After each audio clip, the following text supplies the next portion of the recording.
What's up, guys? My name is Ted Darklaw, and with me, as always, is the Black Knight.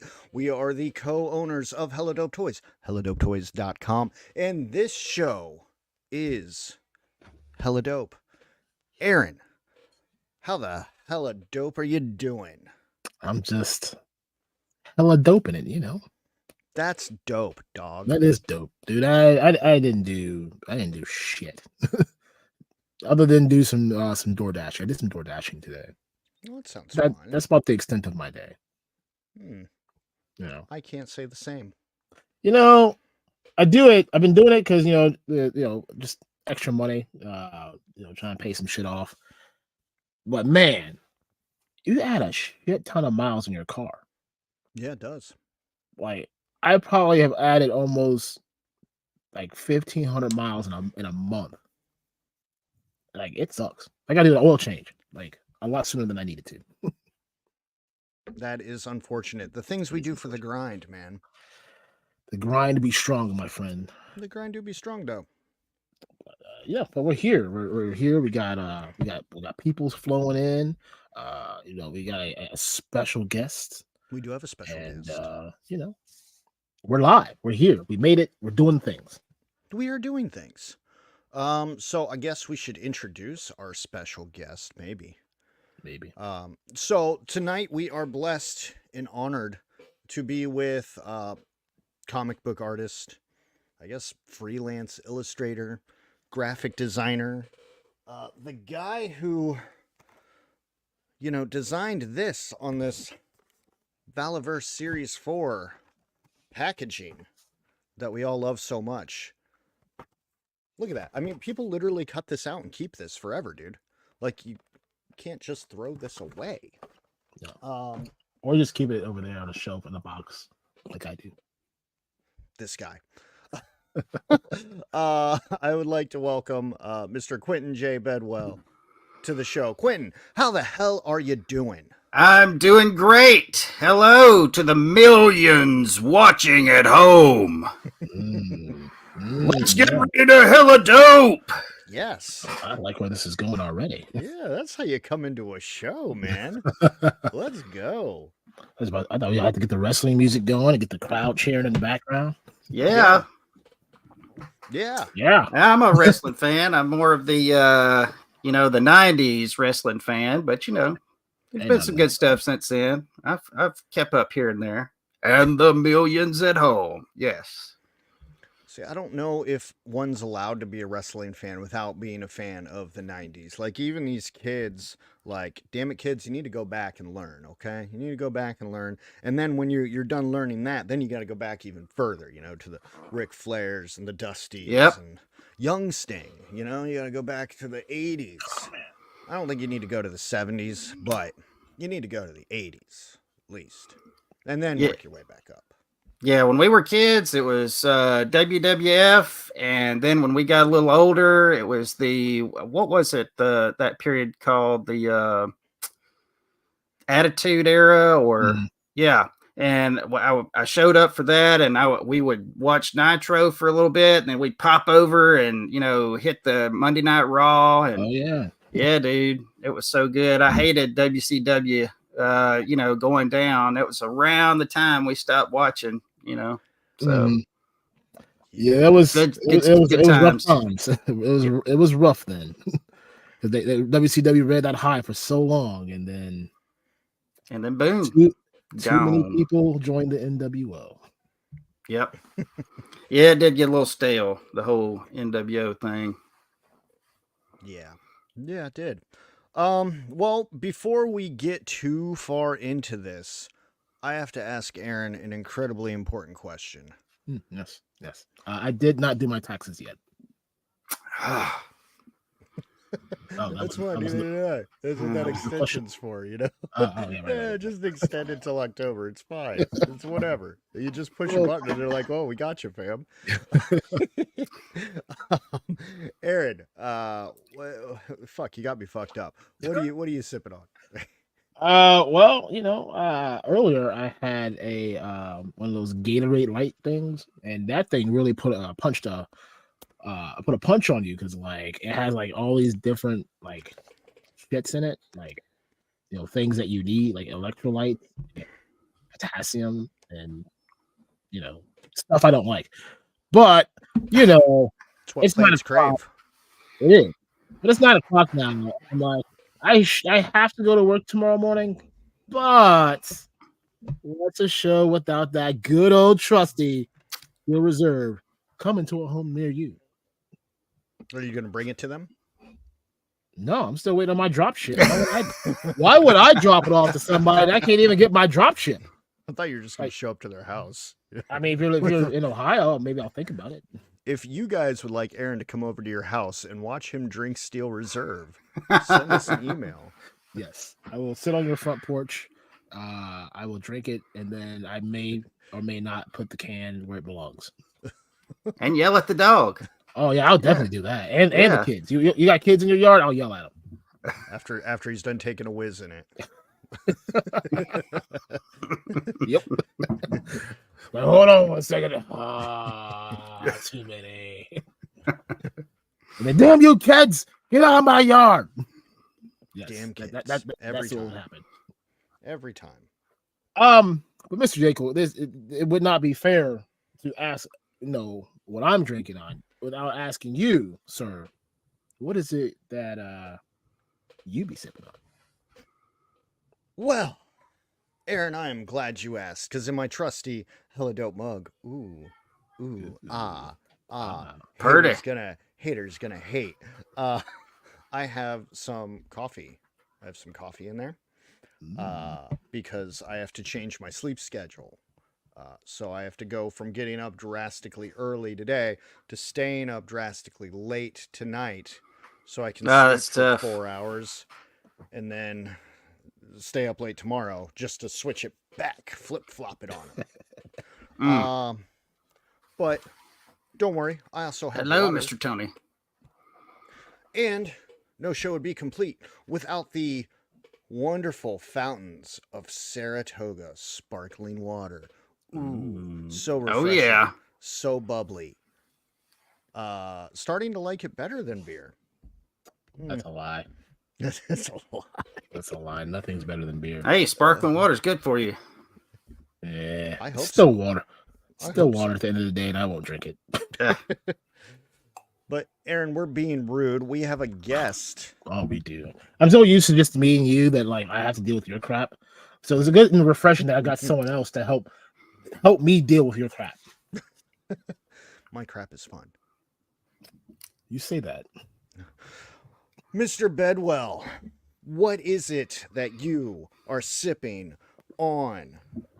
Coffee out of a Bucky's cup. Ooh. Which makes it 5 times better. Just because it's got that little beaver on there. So I'm told. Everyone loves a good beaver.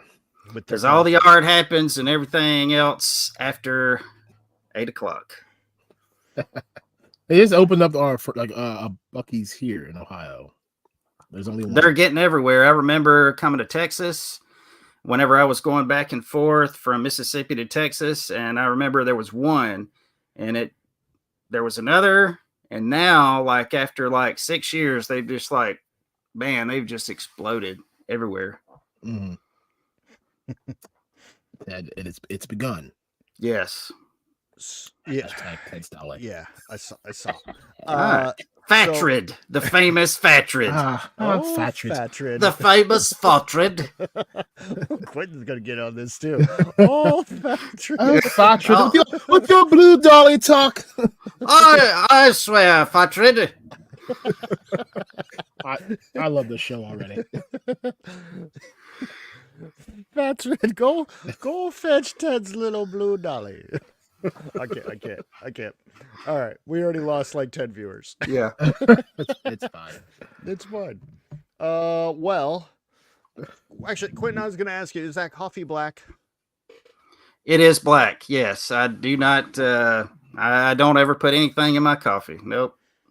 You're more of a man than me. I gotta fucking lighten this thing up. Helps me go get in the poop line though.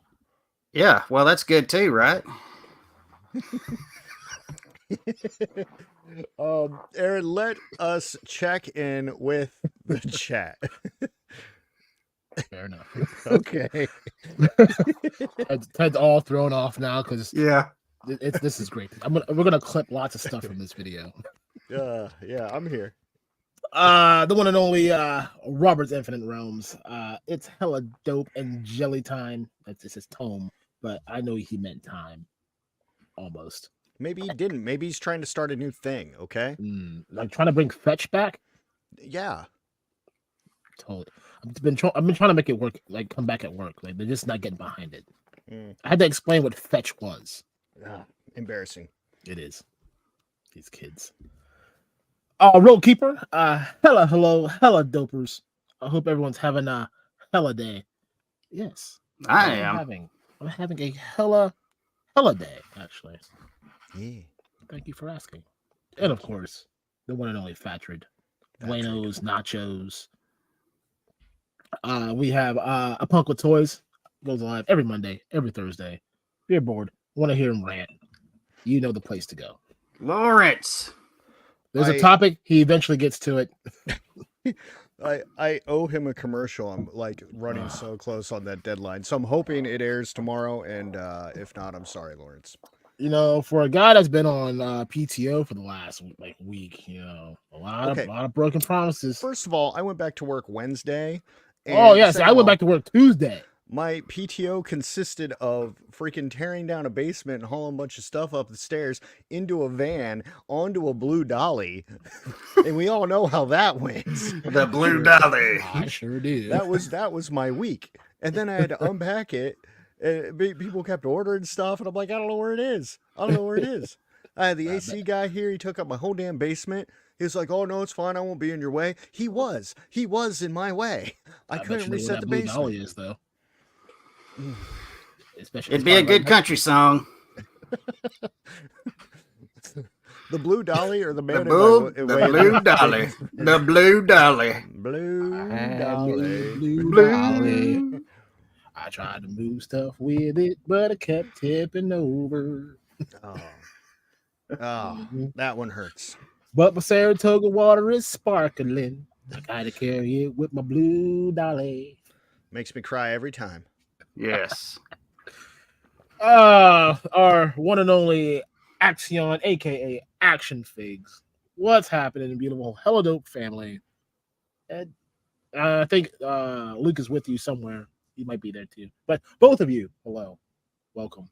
Enjoy your time here. Hello there. Yes, Fatrid. I definitely need a nap. It's been a long day. Very long, cold Columbus Day. I won't get that till later. Ken's Toys, welcome. Thank you, man. As the official chancellor and head of the Quinton Bedwell fan club and all of its subsidiaries, all forms of payment can be sent to me. All right.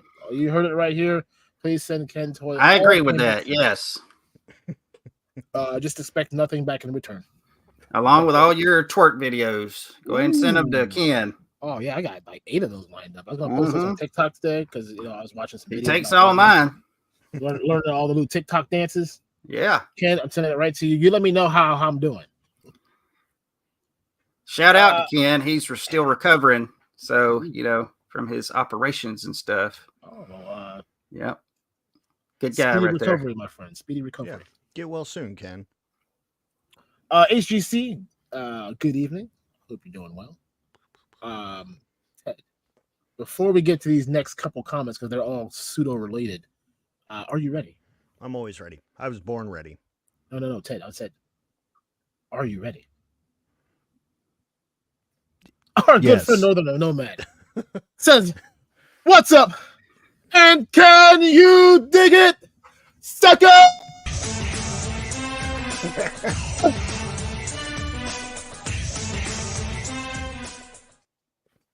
He commented it twice. I had to make sure I got it in there. Yeah.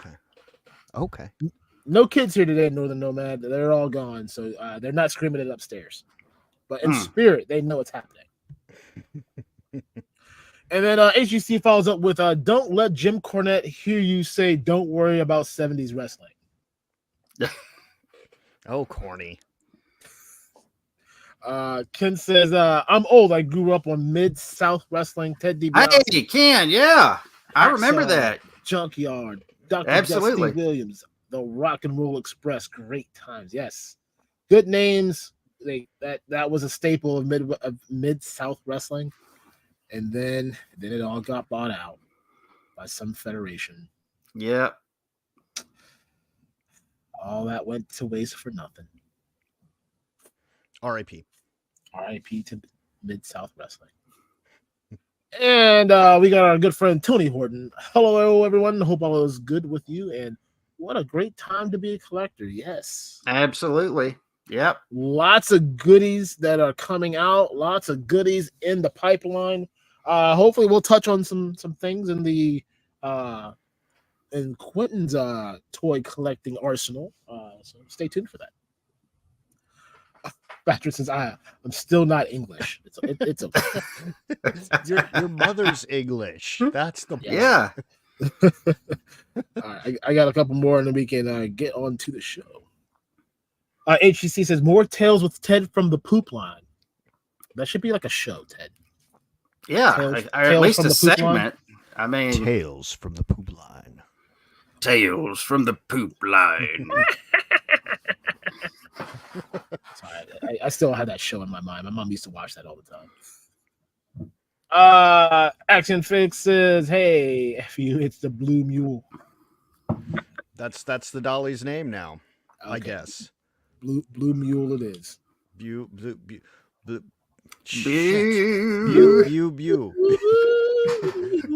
Mule. And then Robert says, got my Marvel Select Crimson Dynamo premiering tomorrow just because Hello Dope was swift on that shipping. Damn, that got glad that it made it fast. to you safely, sir. Fuck, dude, I feel like I just shipped that out yesterday. Yeah, that's how we do it, man. Well, obviously we teleport to people's houses and drop them off. Yeah, that's how we get there so quick. According to Articulated Ninja, I mean, y'all are pulling up and speeding away. So throwing them out on the lawn and taking off. Catch us outside if you can. Yeah. And it looks like we got an It's Chat raid popping in. Jeff Morris, how you doing? Good to see you. All the other It's Chat raiders, thank you for stopping in. Hope Chat had a great show talking about play sets with M. Vargo and V. Conley and Mrs. V. Conley, I believe. They're all having good convos. I popped in for a hot. I didn't say anything. I was there in spirit, though. The show is yours. Okay. Right. I wasn't ready just for the abrupt stop. Yeah. Okay, cool. So, Quinton, first of all, thank you for hanging out with us tonight. It means a lot. This is really, really cool for us because we like people who, create shit. And you, sir, have created a lot of interesting shit recently, as well as your 15-year career. Is that what it is? 16 years? 16, yep. And I think most notably, as I showed up earlier, so this is, I have my finger over it. This is your work, right? Yes, it is my work. That is wild. Yep. So do you have like a whole set of this just hanging on your wall? I actually do, and it's killing me because I have to now order the second round so I can take them out of the package. I'm trying to keep these in the package, but I just, man, it's rough. I did take the Trooper out because, it doesn't affect the card. I did take the Trooper out and I got him dressed up over here, but the guys on the cards, man, it's so hard. And they look at me every day because this is my office where I work at. And I come in and I look at them. And then I move on and I go to work, but one of these days they're probably going to come out of the package because I don't know if you noticed right over here, I've got all my Action Force stuff. That whole thing, the whole tower is taken up with Action Force. And man, I really just got to get them in there. But yeah, I look at them every day. It's hard not to take them out, but I got to get me another round of them to actually take out and kind of pose around, play with, and put them with the other figures and stuff. See, Ted, that's what I've been trying to say this entire time. They're all in boxes because I need doubles of everything. So one for play, one for display. See, Quinton understands me. So one for play, one for display. I like that. Yep. Yes. See, finally. Dude, I'm an out of box collector, and just in my general vicinity. No one asked you. How about me right now? I'm just saying you're never gonna open them if I'm not. So those would never survive if they were right by my desk. I have to put them across the room because I have little spaces where I take breaks, and I will open stuff that I haven't opened. Like if I just taking a little break, they'd never last if they were by my desk. But I'm trying my best to keep them in the package. Just I don't even know why. It's like it's not like I've got visitors coming over that's going to care anyway, but I'm waiting for that one that's going to be interested, and I can say, look what I did, but unfortunately they forced me on stream once to open one. So, like, I've been scarred emotionally. So my therapist says that I can now take time and like spend time with these lovely art designs that are sitting on piles next to my desk and floor until the time is right to let them breathe freely. Well, I am mostly a loose collector. Like, I don't mind collecting stuff loose, but there's some things I think just work in the package, and I keep them in the package. Other than that, I do get one to display, one, to put in with other figures and stuff. But for the most part, I do take stuff out. But like, I've got Masters of the Universe or Origins, and I've got like a whole wall of them, and they just look better in the package to me because I don't know where I'm going to put all those guys at. Now the Masterverse, I took all those out. They're up on a shelf up here. I didn't mind taking those out because I didn't really like the packaging. It really, some people may disagree. If you like it, that's good. But as far as I'm concerned, I didn't really care for it too much. So I just took them out and got them all up there. So, man, a guy who designs packages not enjoying package art, that hurts. Well, when it's just text, it's just, I don't know. Yeah. Speaking of toys on your desk and your artwork, so I have been playing with my Valaverse figures on the desk occasionally. So I get like 5 minutes once a week. So I got this Black Panther figure from Ollie's, and I didn't know what the hell to do with it until all this Series 4 stuff came out. And I just loaded him up with the gear pack, and now I have the Arctic Cat. The Arctic That's cool. Cat, friends. And I'm gonna have to hire you for it a works. file card. He needs a file card, Yeah. But yeah, Bobby's gonna take notes. Like, yep. The Arctic. Well, he's watching. He's just under a different. Maybe that's Fatrid. Maybe Bobby. maybe Fortred is Bobby. Mm-hmm. I feel like that cease and desist order is coming right now. If Bobby was Fatrid would always be saying, "Listen." Yeah, and he'd get mad at us a lot. Hey, man. Yeah, we know a lot of angry Bobby emails. But yeah, so I've just like slowly been buying these. Like, Bobby's got to think I'm fucking crazy because I've just been buying these like one at a time, and I'm like, no, I need one more. And like, oh, dude, now I need another gear pack. I need one more. So like, I've just been getting like one of these shipped to me every fucking week. He's probably just like, dude, just buy the whole damn thing. Yep. buy more. What are you doing?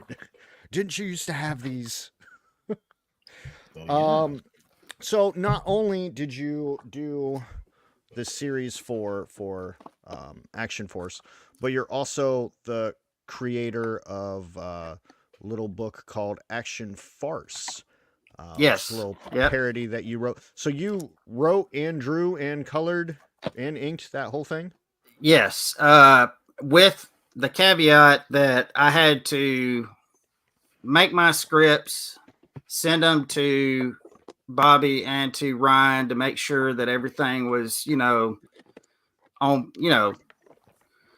track, making sure I didn't do anything that was too crazy or too, too weird. Yeah. Because sometimes I get carried away, and just for laughs, I get into, I get to going a little too far, and sometimes stuff has to be edited, or nah, don't use that, don't do that. So, but yeah, it was. And it was funny because one day, me and Ryan, what it is, I do some channel art for Ryan. At the time, I wasn't doing a whole lot of his stuff, but I did some. And we were just kind of starting our, talking and all that. But I was like, wouldn't it be funny if? And then it just started from there, and he built on it. And then Jeremy got involved, and then it just like got out of control. And the next thing they knew, I had a script and I had like some pitch panels, to show them. And they were just laughing. It was hilarious. And we were all laughing, and it just went from there. And, Ryan's responsible for some of the stuff. Like, there is a vehicle. It's kind of like their Batmobile, their Millennium Falcon, the Valabago.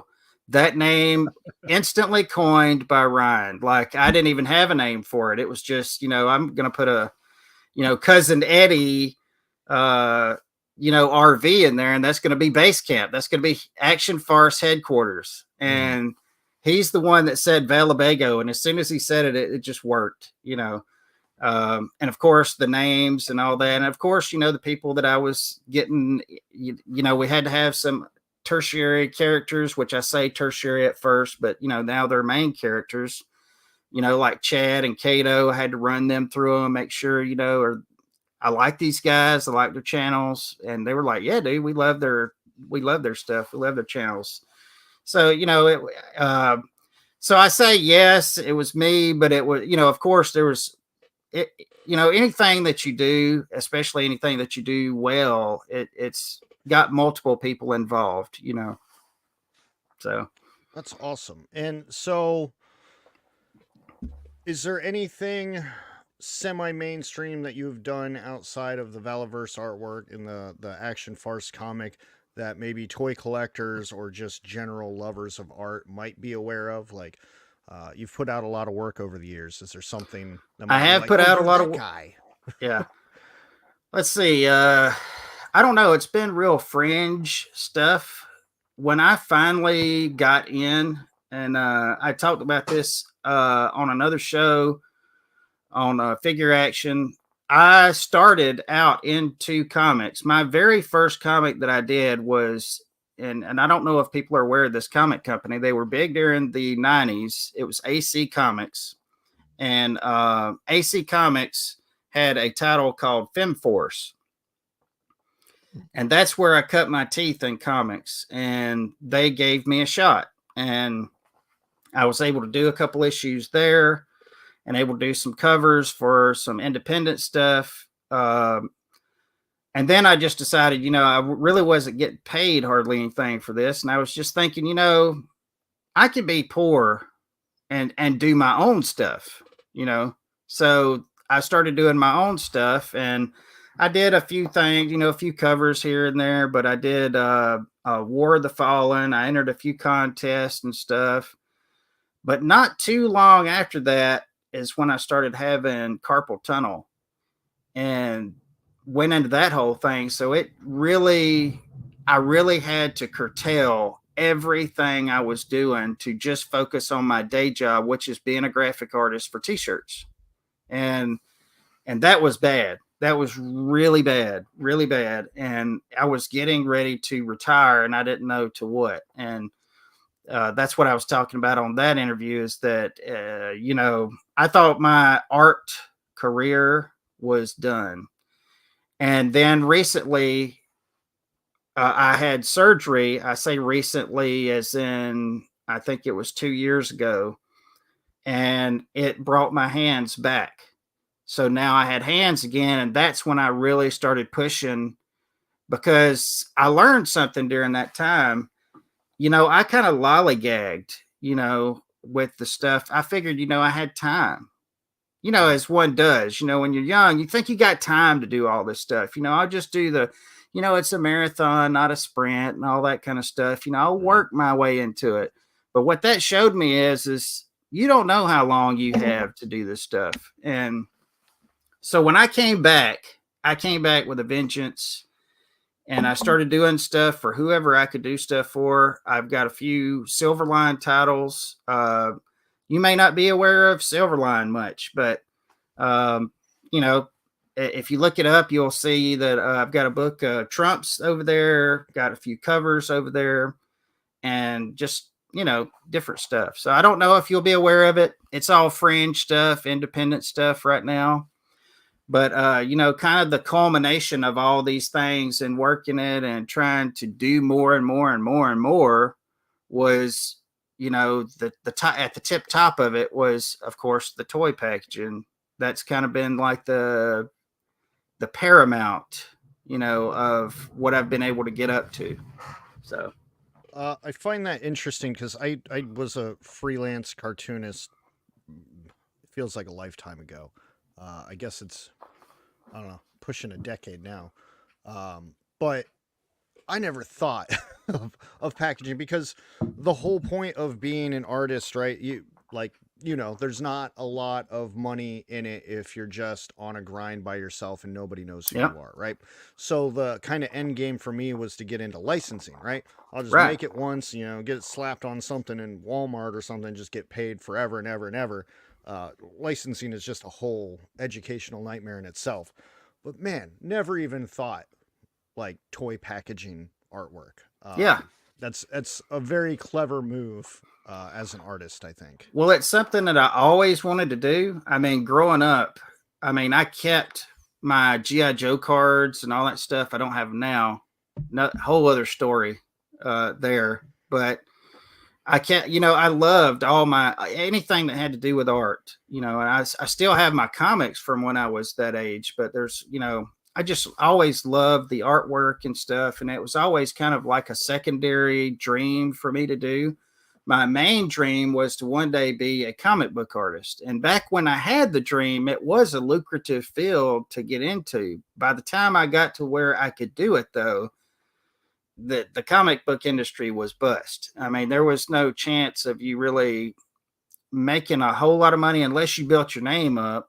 And that, that's a whole different story. And that's really what people are paying for. You see some of these artists, and I'll just say, Rob Liefeld, however you pronounce it, he's selling ungodly, amounts of money for his art and for his signature, but it's because he built his name up. Everybody knows who he is. I mean, and that's what you got to do. And I've seen also, because I know a lot of people now who were big in the 90s, comic book artists, who, whenever social media came along, they had to kind of like reinvent and get an audience again, because the people that they were catering to back in the 90s, of course, were growing older, getting out of comics, a lot of them. Some of them are dying, So, they're having to work up their social media just like anybody, or else they're not seen. Because at the end of the day, what people are going to pay for is the name, that's how you get branding, baby. As David Finch, that's how you get to pay, charge thousands of dollars, for whatever you do, Have you ever felt imposter syndrome as an artist? I never not feel it, but I especially feel it now, because I know last week, whenever Figure Action had first approached me about doing an interview, I was like, you do know I'm like a t-shirt screen print artist. I mean, I kind of do toy packaging, but at the same time, I'm just a regular guy who works. And it was just amazing to me that, and I was really, really dumbfounded. Imposter syndrome is like I don't have like an inferiority complex. I like to call it a realistic, I'm just a guy and doing what I love, trying to grow it, trying to work it, trying to put the work in, And you know, I'm really humbled whenever somebody notices it. And whenever, you know, Bobby first got in touch with me I was like, what? Wow. You know, this is awesome. And you know, it's just been amazing ever since, just to know that I was able to do it. So yeah. And I want to give a quick shout out to the 3POA. I mean, we're always showing love to the 3POA. But like when you look at what they're doing, people from the outside give the 3POA a lot of shit for various reasons, and you know, I'm not going to get into that. But on the flip side of that, inside the 3POA, like they're giving their community opportunities. Like they gave us an opportunity, you know? You're part of the 3POA community. Like they're like, well, yeah, we could source this out, but we got a really talented guy in our own damn community, you know? Like that's exactly right. Take care of him. And I mean, I know they do that with other people as well, and I think yeah, it's good use of the power.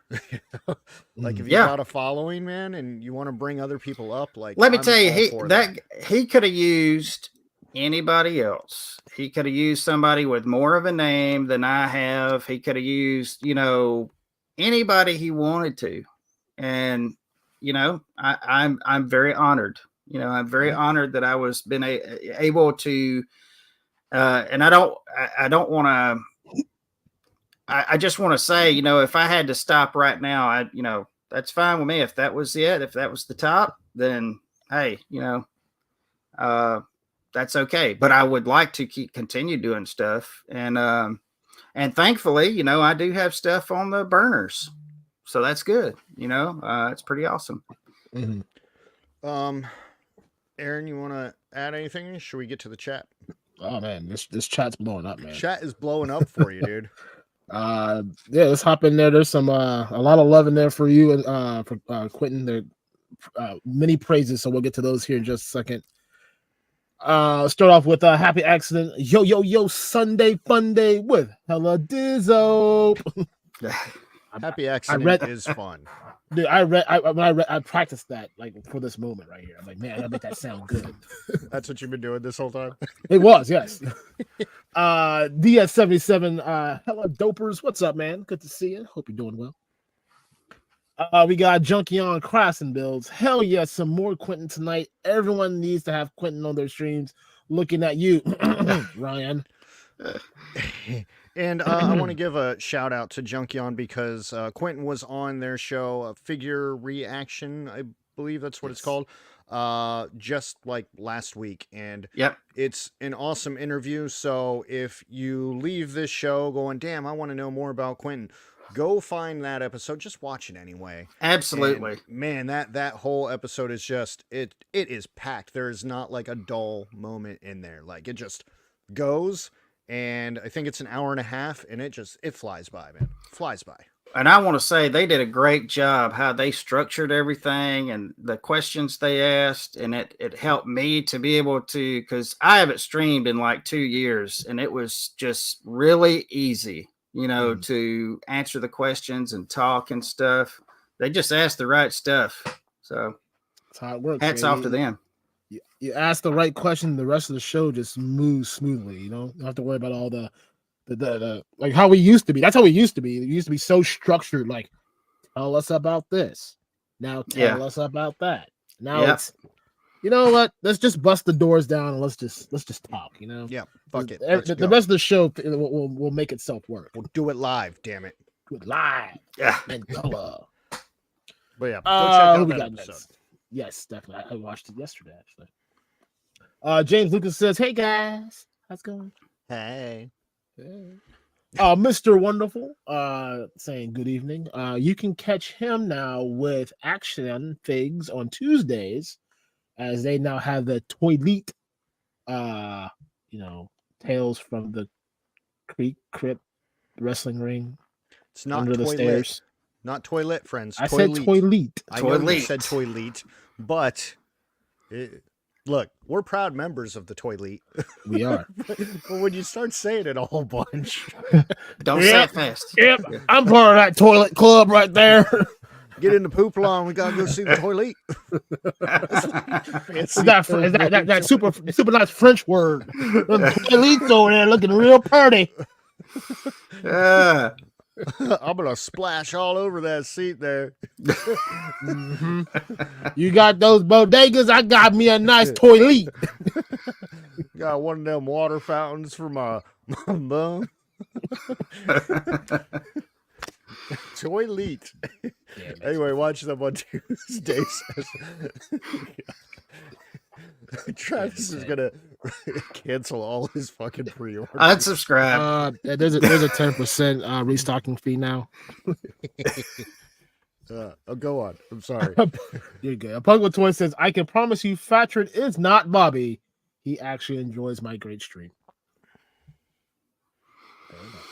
Yeah, he powers through all 3.5 hours of it every week.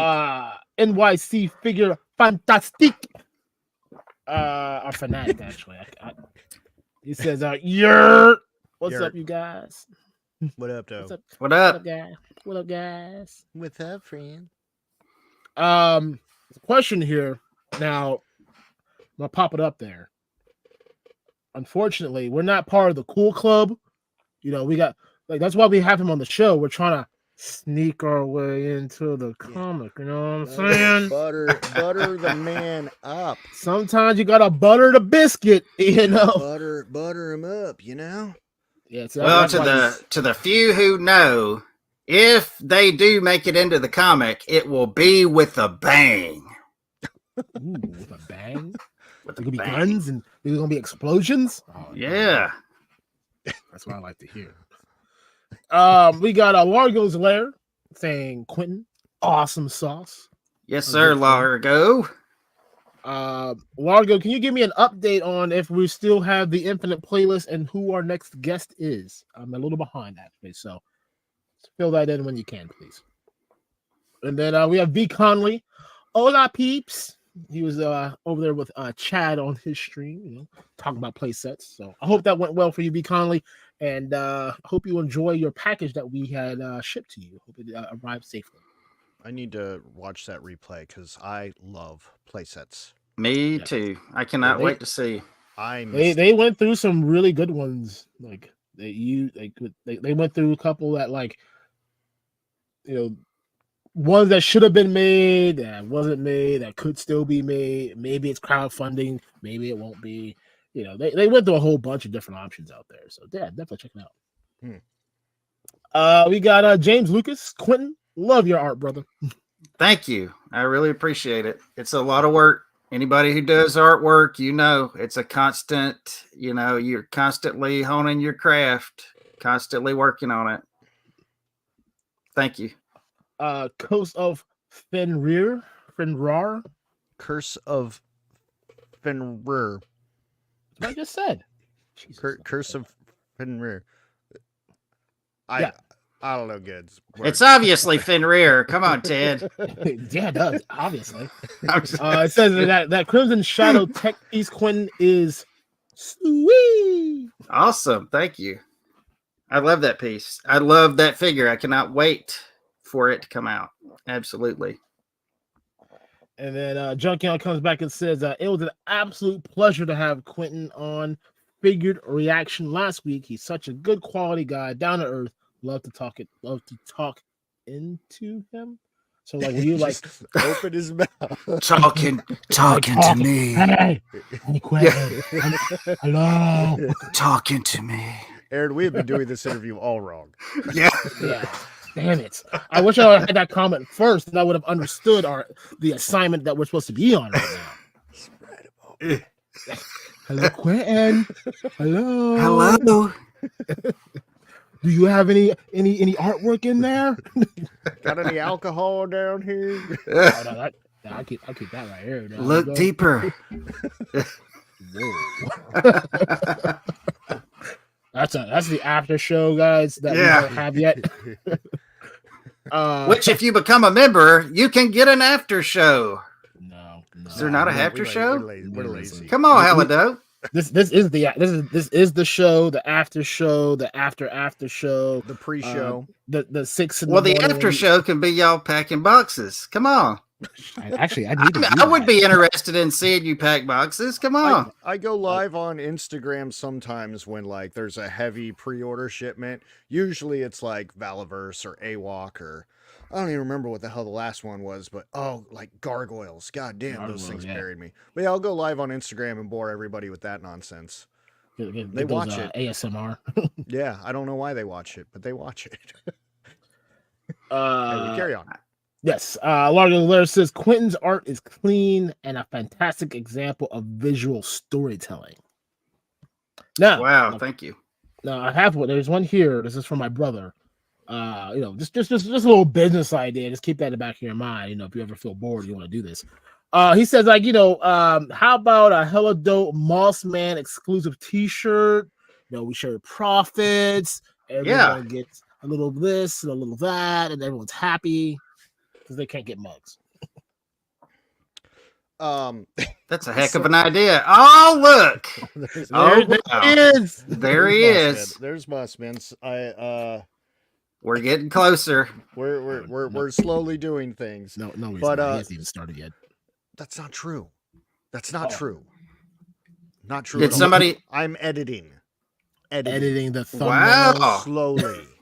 Oh God, I have to do a thumbnail. Oh my God. So, like I said, he hasn't done anything yet. Anyway, so like, I don't want a Mossman t-shirt. What I think we should have is a version 3 hella dope mug with Mossman on it. But we just gotta adjust a few things just enough so none of us get sued. Right. But maybe in a oh no hella dope version 3 because I gotta still launch version 2. There's a one mug version 2. Yep, right, version 2. I still gotta send a mug to Chad, and then I got a few other people on the list. Art, maybe Lawrence too, I guess. Lawrence. He's gotta say he loves Ohio to get it though. Ooh. Yeah. Largo's Lair says we need an action farce ghillie suit for Mossman. Yeah. That would be great. Like, somebody make that. Like, could you just imagine now, like somewhere out of like nowhere, there's Mossman, and action farce just like in his camo disguise and just, he's master of spine and disguise. Why would he not have a ghillie suit? Hold it up again. Did you get the shoes on it? Let me see. No, there's no shoes. Oh, okay, all right.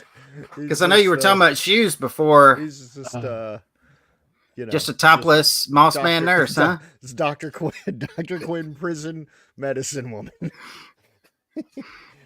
Coming in 9 months. Well, yeah. I gotta finish the commercial. Wow, that's interesting. 9 months, eh? 9 months.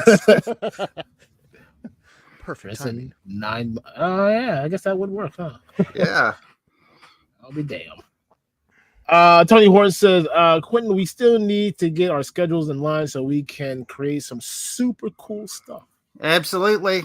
You need to check out some of Tony Horton's stuff, his Shoebox Heroes. I am telling you guys, if you look at his stuff, you're going to see some characters that are just pristine designs that when you look at them, a lot of times you look at characters and you think, well, this looks a little bit like this, or this looks a little bit like that. His stuff is totally original, but it kind of, I don't know, it kind of gives you like nostalgia feels. I can't really explain it. They're just really well designed. The art is just like crisp, clean, awesome. Pop over there and look at his stuff, man. It is so good. Shoebox Heroes, Anthony Horton. Anthony Horton. Tony, here's a who. Cool stuff. We also have the missus who's supposed to be door dashing right now. Apparently, she found some time in the midst of her door dashing to hop in and say good evening. So go make some money. What else we got? A Punk with Toy says, "Is there a official toilet club? For Travis?" there some official thing we have? The toilet club. Toilet. It is just too stinky. We also have Brooklyn. Quinton is my dad, and I am his biggest fan. Love you. Very proud of you. That is amazing. I don't know who that is. I hope. I'm just kidding. I'm just kidding. That's my daughter. Yeah. Oh, I was like, oh well. Hey. Yeah, I was like, this is creepy real quick. Yeah. Which one is that? Let's see. No, I'm just kidding. Let's go ahead and let's get Maury on the show real quick. We got DNA testing and she's quite the artist too. If I could ever get her interested in actually, sticking with it and doing something with it, man, I'm telling you, she's better than I was when I was her age for sure. Man, I feel that pain. Oh my goodness. So I watch my kids, man, they'll pick up a pencil and they'll do like amazing stuff that totally beats me out when I was that age. And then they just, So we need to hire Brooklyn. Give us a call. We gotta talk business. Yeah. Talk business. T-shirts and stuff. And then Junkion follows up with hats off to Ted and Aaron for all the success on your Sunday shows. Love hanging out, gents. So kind talking about us on Action Reaction. Thank you, man. We appreciate it. We do it for the people because we are part of the people. So. Yeah. And we like to watch stuff that entertains us. Yes. Yep. Yeah. And last comment before we get back into the topics of the day, whatever those topics may be. Who knows? It's Chad with a glorious and wonderful $10 super chat. Thank you, sir. He says, I know who made it into a certain comic. Oh, Chad. Yo, Chad, we know it's you, dude. You ain't got to try and flaunt your $10 to say that you made it into a comic. Just rub it in. Everybody else can be. We can't be in it. You just go like, hey, look, it's me. I'm Chad. It's Chad. I paid $10 to let you know that I'm in a comic. Thanks. No, that's the first thing I thought when I read it. I was like, oh my God, it's Chad. I know him. I do know him. It's Chad. It's Chad. It's He's Chad. telling and us.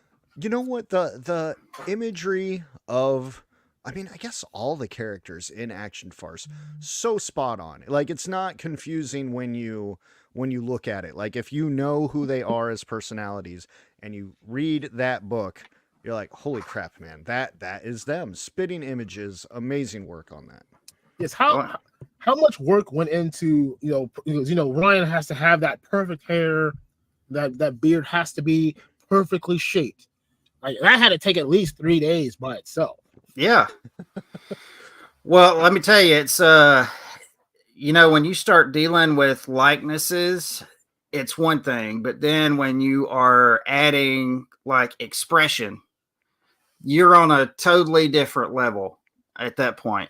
So that is just a lot of, if you were to ever put a picture of them making whatever faces, which is mostly, like Ryan and Jeremy, they're mostly making scared faces. Like, I don't know why. It's just the way it works out. But that is a whole different level whenever you start adding expressions. I can't tell you how I do it other than in the t-shirt industry.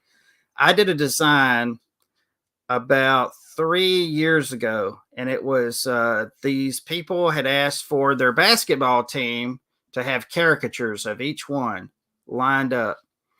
And I did that design. And then I had to do another one. And then every year since, it has doubled, and now it has tripled.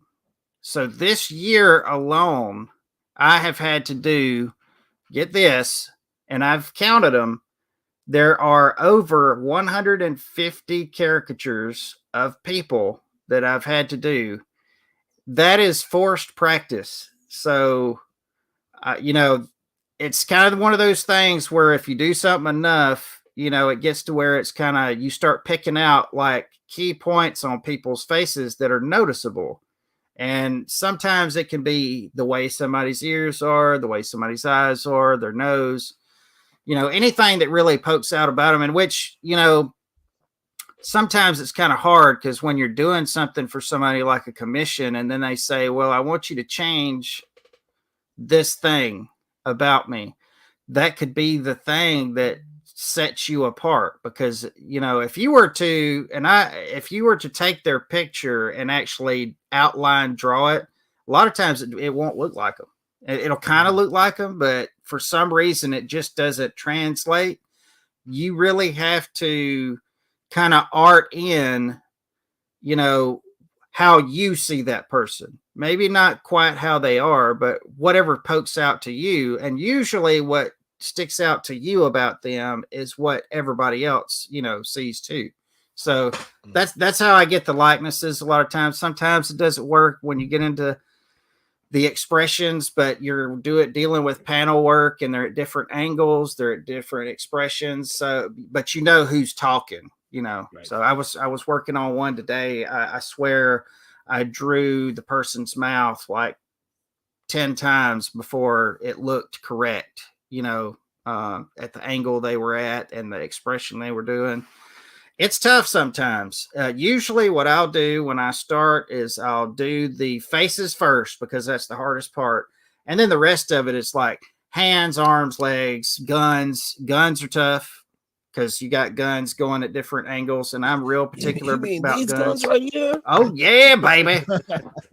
But yeah, it's a process, you know.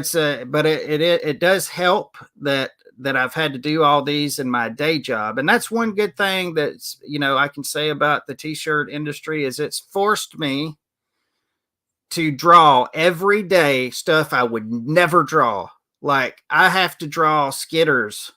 I have to draw 18 wheelers. I have to draw people. I have to draw Disney and make it look like Disney. I have to draw, you know, Hanna-Barbera characters and make it look like Hanna-Barbera characters. Like as if some cartoonist came and did the work for the company I work for. So, I mean, it's been really good to force me to do things that on my own as an artist, I would never do. Mm-hmm. So I could never practice at it. And art is all about practice. And, you know, it just is, you know, the more you do it, the better you get at it. And so, yeah. Long answer to your question. That's why you're here. That's a great answer, though. Well, I wanna ask another question, and a long answer is fine. And then I think I want to tackle some the businessy side of what you do. But do you feel there is a correlation between the art and toys? So when I was drawing is what got me back into collecting, not only for some reference pieces on some things, but like as I was creating a world, I wanted my desk to be surrounded by stuff that inspired me and got me excited to sit down and do work. It looks like you have very much the same thing. Now my desk is just covered, forever covered. But is there a connection between the art and the toys to you, or in your mind, or are those just two separate things? You know, I'm so glad you asked this question because it's given me an opportunity to electrify the internet. Okay. No, honestly, I do have an answer for this that I was just thinking about a couple days ago. And usually this stuff comes out when I'm talking to somebody and it kind of occurs to me as I'm saying it. But this is the thing about people, and I'm talking about all people. Everybody, and some people may not agree with this at first, but everybody in this chat that collects toys is a storyteller. Everybody in this chat, everybody who's watching this show that's interested in toys in general is a storyteller. You wouldn't buy these figures if you weren't a storyteller. Kids, when they're little, they are taking these little figures and they are pitting them against each other, and they're doing these on the fly little stories, little narratives they got going in their head, and they're using figures. Okay. Whenever you're an artist, the only thing you have traded is using the figures for a pencil, drawing the figures. Okay. And you're putting a little more thought into the story, a little bit more planning and all that kind of stuff. So I'm just saying that is there a connection between the figures and the art? The figures are the art. And the people who are buying the figures, they are artists, they are writers, but they're using the medium of figures to tell the stories that they want to tell. And that's how I feel about it. That's how it is with me. Whenever I was little, I was doing all these little mock battles and I, making the story on the fly. And sometimes it didn't make sense. Sometimes it was really cool and it did make sense. And then, somebody would come over and they would start adding their stuff to it. That's collaborating. Right. We're playing together. Now he's his part of the story. He's telling his part and I'm telling my part, and we're doing it together. And sometimes we fight because we can't agree on the story. That's which just like people. Story. Yeah, exactly. I mean, because I honestly, sometimes if somebody's left alone with their story, it's stupid. You need to have somebody there to say, "Hey, that's stupid," or "Hey, what if you tweaked this and changed it to this?" or "Hey, you're going a little too far with that." So I think, that it's a different medium of storytelling. And I think that, a lot of people don't give themselves enough credit. A lot of people think, well, I can't write. I could never write a story. I could never do this or do that. Let me tell you, if you can pose a figure, you can do panel art. You're a storyteller. I mean, when you buy a figure and you pose them, you're telling a story in that pose, right? If you can dodge a wrench, you can dodge a ball. That's right. Dodge. That's just how I feel about it. No, that's that was a very impressive answer, actually. I was not expecting that response. So I told you I electrified the internet. You did, man. You fucking killed it on that one. Role keeper, just like Cody finished his damn story. Oh wait, sorry, that's something different. Well, before I get into the next question, we got a couple super chats to bounce out. Yes. I don't want to leave them sit too long. Gotcha. Before I get to those real quick, Largo says we are due for a hella dope remix on the playlist. So it's our monthly Largo reminder to scrap together more music and make time. Yes, Ted. So I need you to come up with the 2 things that you're going to contribute, and I'll come up with the other 8. It's gonna be Madonna or En Vogue or something. Oh yeah, no, we could do that. The ladies of hella dope. Oh, okay. All right. Now we're on to something. All right. Okay. Well, we'll set up a date. It's Chad once again with his generous $5 super chat saying, I wasn't talking about me, you MFers, and Quinton rules. See, that's what people say when it is about them. They just want to flaunt around more that, oh, hey, just want to let you know, I'm still going to be in this comic and you're not. So here's $5 just so you can read this and so you know that I'm in this thing. And I know he's a big comic book character now, so he's just yeah. God, Chad. Thank you, Chad. We love you. We love you. We do. And then Adam with the $2 super chat saying $2, 2 bills ain't gonna kill me. Well, that's good because it kills me every time I have to pay $1 for anything. Mm-hmm. So we appreciate you. Thank you, man. And then a question for you there from James Lucas says, Quinton, who are some of your favorite artists?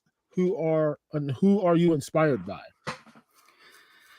Favorite artists? I love David Finch. Back in the 90s, I was crazy about all the people that people were crazy about. Jim Lee, Todd McFarlane. After that, there's a lot of DC artists I really liked. Ed Bennis. Man, I could just go through such a big list. Nowadays, for some reason, I really like classic artists more. I don't know why. I mean, I do love David Finch still, and I love all these other guys, but I find myself looking back at some classic artists. And for instance, I don't know if y'all are familiar with Stephen Butler. He did. Stephen Butler worked heavily in the 90s. If you remember Silver Sable, he did the first issues of Silver Sable. He did a lot of Web of Spider-Man. He was all over, and he still works and does stuff. Look him up, Stephen Butler. He's an awesome artist. He still does Marvel work. He is one of the reasons why I have not salt Marvel work, because some of the stuff I see him go through doing, working with these companies, and it's everything that I knew it would be, and every reason why. Yes, Stephen Butler, Mitch Bird, Roland Mann, all those guys. I know them. I don't know Mitch Bird. I do know Stephen Butler. We're actually from about 30 miles. Like whenever I lived in Mississippi and grew up in Mississippi, he was right down the road from me, about 30 miles. And he's the one who really helped me get in and really helped me to cultivate the whole comic thing, because he was willing to take the time. But there's so many I could name. But I will say this: out of all of the comic artists I've met, and I've met quite a few, the ones that I absolutely love the most are the ones who have time. Have time to take with a person who is trying to improve their art, and they give them pointers. They don't just say your stuff's crap. Now, look, those kind of reviews of your art, they help because it makes you push harder. Well, I'll show him, I'll show him. But, they actually will tell you, look, this is what you need to work on. This is what you're lacking in. And, guys like Stephen Butler, guys like his name, he worked on Batman, he worked on Nightwing. His name is Daniel. Oh my gosh, he even had a website. He's the one who I learned to do comic panels from. I'll think of it later. But anyway, those are the guys that I love the most, is people who give back to the community. They don't just draw, and accept all the accolades and stuff. They're actually willing to help people, so that's the ones I love the most. But another long answer. Yeah, that's all right, man. That's why you're here.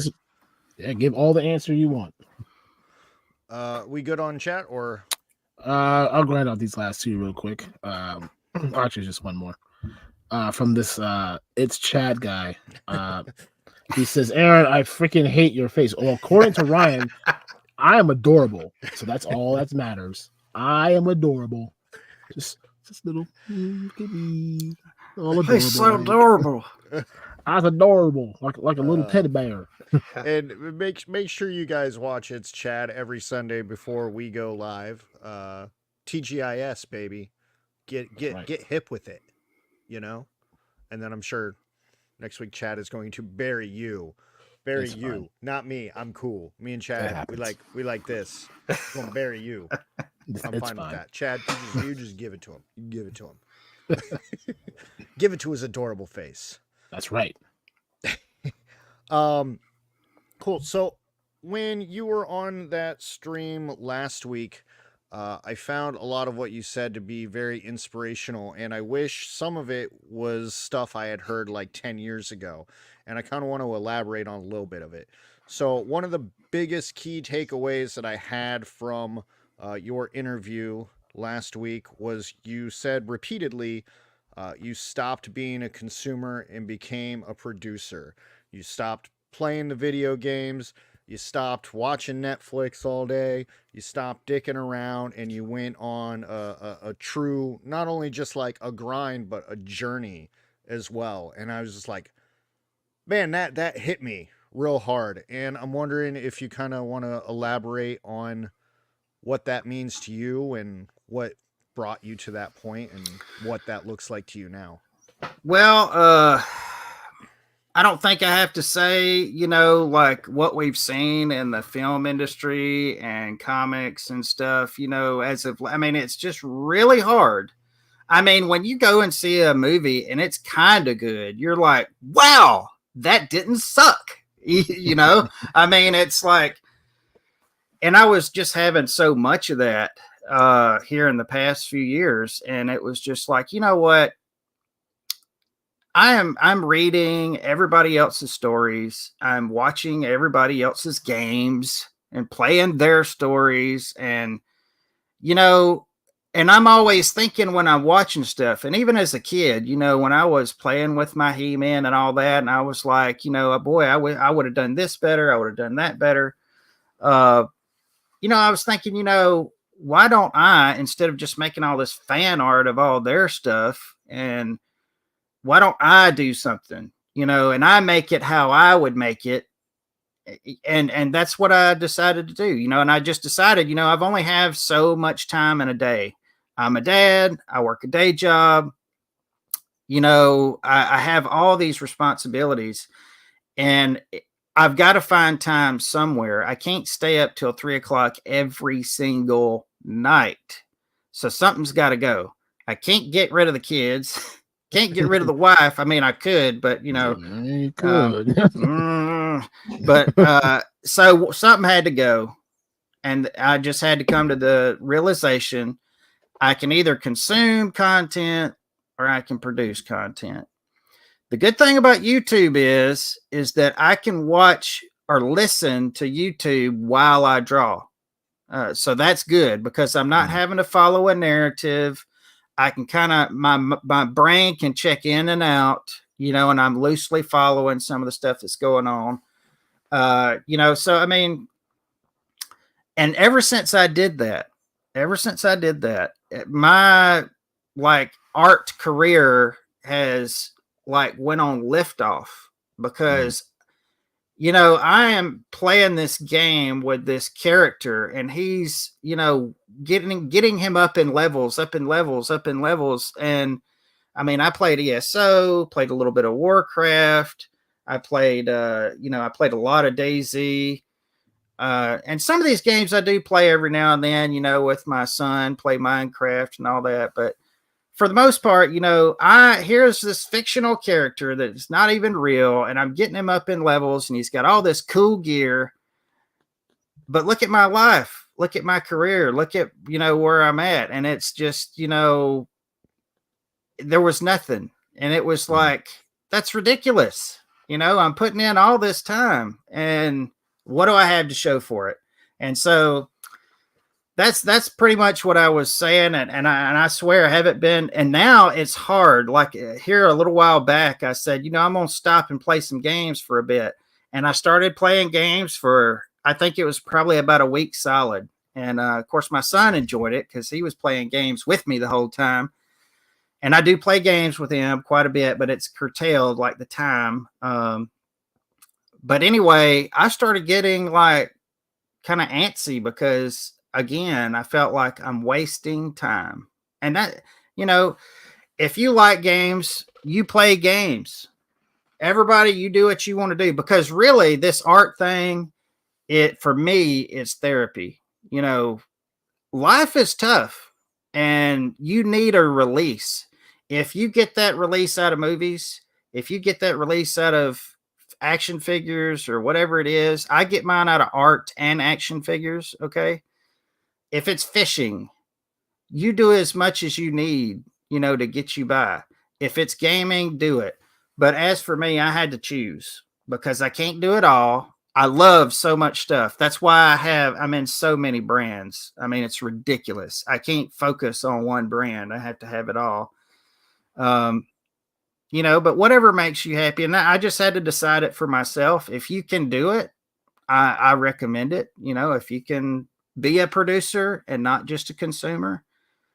I will tell you though, once you start producing, it becomes infectious, and before long, you'll barely be consuming anything because you'll start to see yourself level up.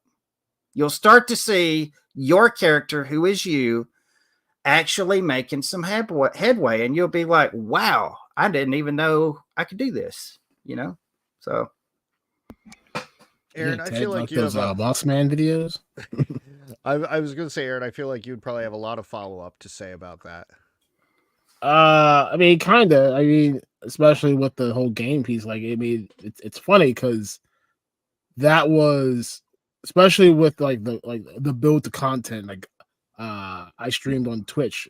I grinded to become affiliated on Twitch for so long that when I got it, I'm like, oh my god, I did it. And then I lost all interest in doing it because like the hard part was already done. I did all the things to make that piece work. It didn't take till maybe a month ago that I'm like, well, why don't I just merge the two things that I'm doing, the toy things here on YouTube, also still try to reach back to all my Twitch people and simulcast them both together. So, but yeah, but like the game piece, like, you know, my son, he's 9, so he loves playing games. So, you know, we try to have a father-son game day, which is very rare in between. Like you were just saying, though, being a father, working, doing, you know, this, and, you know, all the other things that are happening, finding those moments to like play a game is very far in between at the current moment. But we're working on like our day. Like we have a day now that we like. He's on spring break right now, so it's a balancing act. It always is, you know. Yeah, and unfortunately, it's a balancing act that there's not enough hands to juggle everything. Something has to get sacrificed somewhere. The question is, what is it, and then how do you or do you ever get that time back? Yeah, you only have so much time in a day, and you get to decide what to do with it. And I mean, you know, and what I do try to do, not always, it doesn't always happen, but what I try to do is wherever I'm at, whatever I'm doing, this is the most important thing in the world. When I'm spending time with my son, I'm all in and I'm playing that Minecraft. You know, it's the best thing in the world. And you know, whenever I'm drawing though, I try to, you know, push everything to the side and do that. When I'm husbandman, everything is to the side. I'm not going to talk about or do anything. You know, that's hard to do sometimes, though. You know, you gotta. It's a balancing act. You know, and you know, you do the best you can. You know, we're all learning, and I think probably, you know, there's sometimes I think, you know, whenever things get real heavy and I'm really busy, I'm thinking, you know, I could just stop this right now. And, but, you know, I would be miserable in a couple days, you know, because I don't have something going. I'm not working toward the stuff that I want to do. So, and I just want to say that to y'all and to every person that I watch while I'm drawing. A lot of you don't know who you are. I watch lots of videos throughout the day while I'm drawing during the weekend. I just say that if you are a creator of any type, and I'm talking YouTube, if you're doing like your Hella Dope toy store, if you're doing comics or whatever it is, the fact that you are going to work at a day job and you're trying to do something, I just think it's amazing. And my hat is off to every person who is working it. They're trying their best to make something, create something, because it's hard. It's not easy. It takes time. It takes your time. It takes your blood, sweat, tears. And, you know, every now and then you have to take away time from other stuff to do it. And it sucks, you know, and it doesn't feel good all the time, and it's not fun all the time, but you know, what he was just saying, that's kind of what I meant. Like, not saying that's exactly right, Fatrid. Enjoying the time you waste isn't wasting time. It's all, but if it makes you happy, if it helps you, you need to do that. But you know, if you've got a thing inside you that says, I want to go in this direction, don't let other stuff stop you. You know, don't get off track. Try to do whatever you can to, you know, stay on track, you know, and cut the fat away, you know. That's some really deep shit you just dropped on us, first of all. And I want to come back on some of that. But I want to step back a little bit, because the stuff that you talked about leveling up and then Minecraft as well affected me, because in 2019, you know, like there was no Hella Dope, and I had kind of given up on a lot of stuff, and I'm just like, fine, we're just doing the day job now, you know? And I was playing a lot of Minecraft, just like survivor mode, just going. That's me. I spent 8 hours one day mining for diamonds, and I hit this point where my brain said, dude, what the hell are you doing?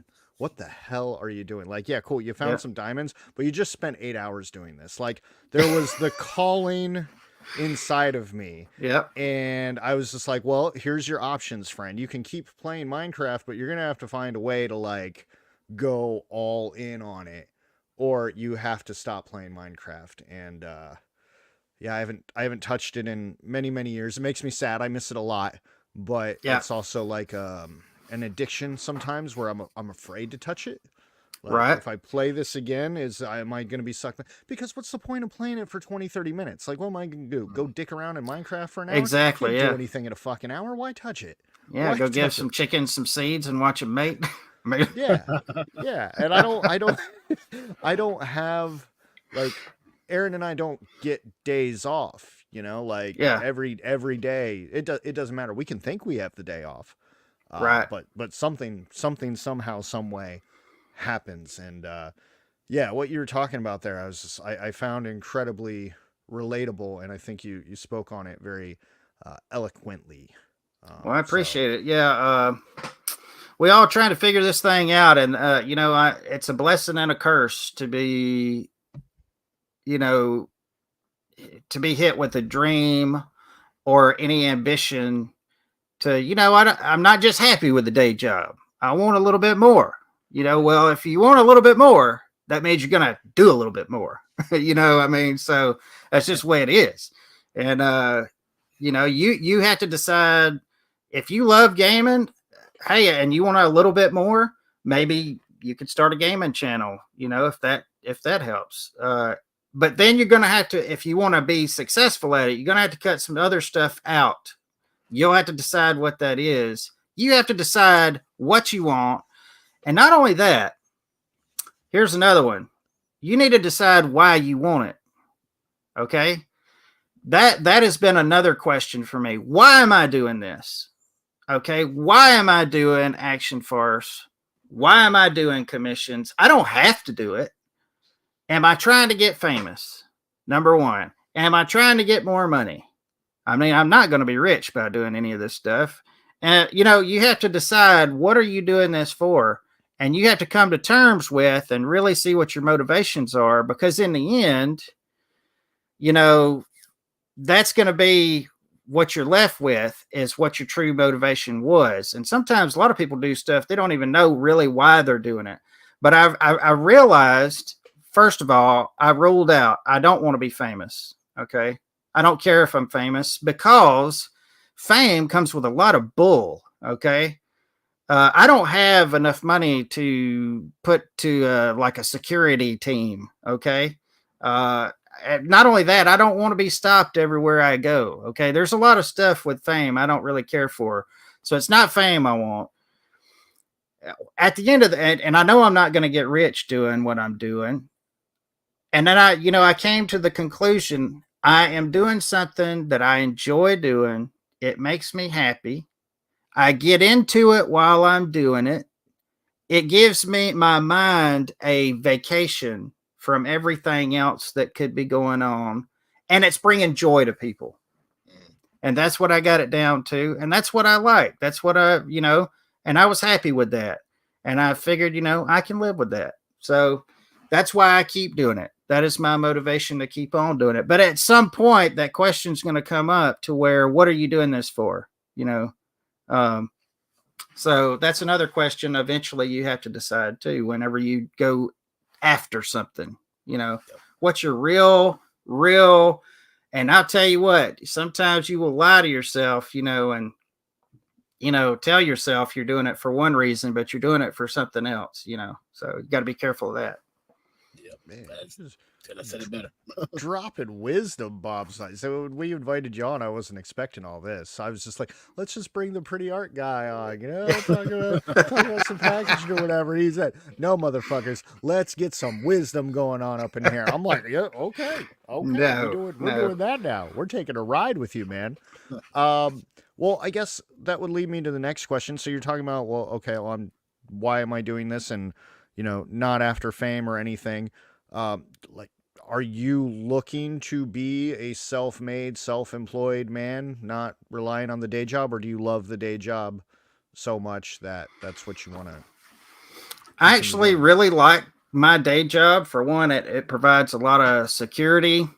The people that I work for are really good to work for. They work with me. There was a time I went to them after 15 years. We had this get really personal, but we couldn't not have children, and then all of a sudden, after 15 years of nothing, we started having children like out of nowhere. It just anyway, and I had to move back home to Mississippi from Texas.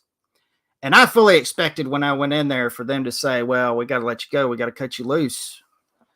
I went in there scared and, I know how this is going to go. And they asked me, what do you need? And that has never left me. And they set me up with a computer over in Mississippi and all that. And it was awesome. I stayed there for 2 years and then we came back to Texas. So I love my day job. I'm loyal to my day job. I would like to do something of my own, even if I can never do it outside of the day job. That's fine. But I would like to get to a point where it's, a full-time thing. But, I am happy right where I'm at. I'm enjoying the ride.